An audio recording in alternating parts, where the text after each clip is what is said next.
Bonjour à toutes et à tous, une vidéo aujourd'hui pour la radio CNO pour dénoncer un mensonge d'État. Aujourd'hui, Darmanin, dans sa déclaration officielle, ment à la population française sur ce qui s'est réellement passé à Sainte-Soline.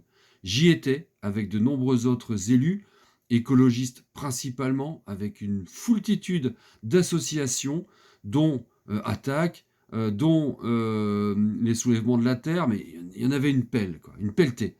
Et il y avait également la Ligue des droits de l'homme et divers observatoires des pratiques policières et des libertés publiques.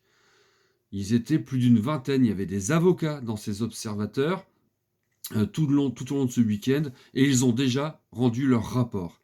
Il est officiel, je vous en fais une lecture partielle, je publierai sur ma page Facebook.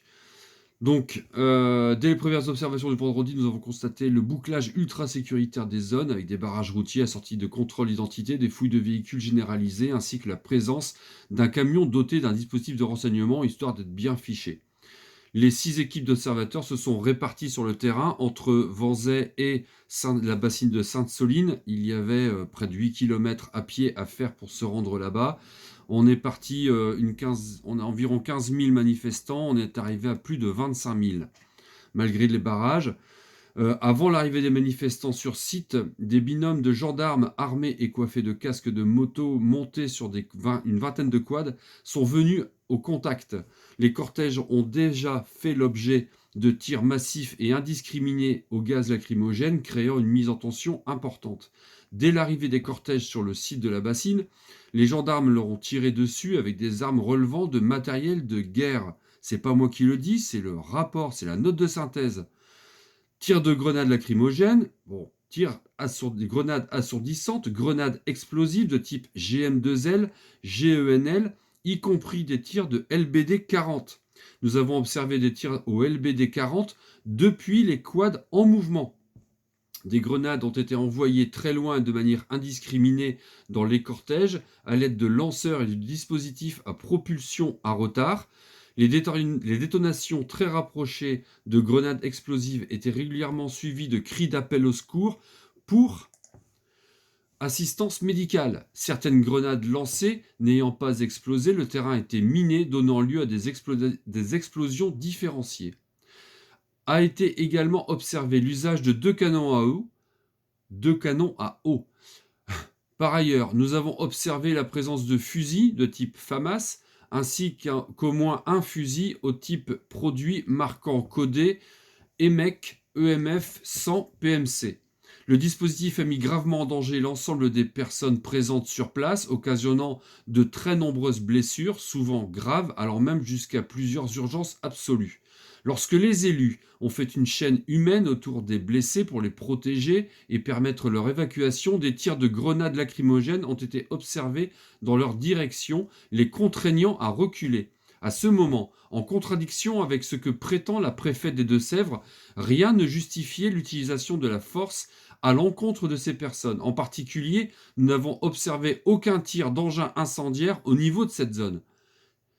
Nous avons constaté plusieurs cas d'entrave par les forces de l'ordre à l'intervention des secours, tant SAMU que pompiers. Le SAMU a indiqué ne pouvoir intervenir pour secourir aux blessés en état d'urgence vitale dès lors que le commandement avait donné l'ordre de ne pas le faire. Dans une conversation téléphonique à laquelle ont assisté 3 avocats de la Ligue des droits de l'homme, or, nous avons observé que la zone où se trouvait ce blessé était totalement calme depuis plusieurs dizaines de minutes lorsque cette indication a été donnée. Cette zone s'est située à plus de 200 mètres au nord-ouest du dispositif de gendarmerie entourant la bassine et à 500 mètres de l'ensemble des manifestants.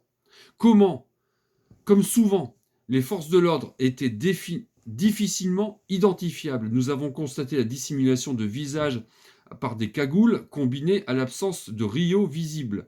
En amont des observations du 22 mars, la préfète des Deux-Sèvres avait notifié à la Ligue des droits de l'homme que les observateurs et observatrices présentes sur les lieux seraient assimilés à des personnes manifestantes et devraient se conformer aux ordres de dispersion. En clair, si vous venez, vous prenez le risque de vous en prendre une. leur déniant la protection de leur reconnaître le droit international et en contradiction avec la jurisprudence du Conseil d'État. Le matériel d'observation d'une équipe a même été confisqué. De manière générale, nous avons constaté un usage immodéré et indiscriminé de la force sur l'ensemble des personnes présentes sur les lieux avec un objectif clair, empêcher l'accès à la bassine, quel qu'en soit le coût humain. Au regard de la gravité de la situation et compte tenu des observations menées ces derniers jours, un rapport d'analyse complet et détaillé sera produit ultérieurement. Bon courage à tous.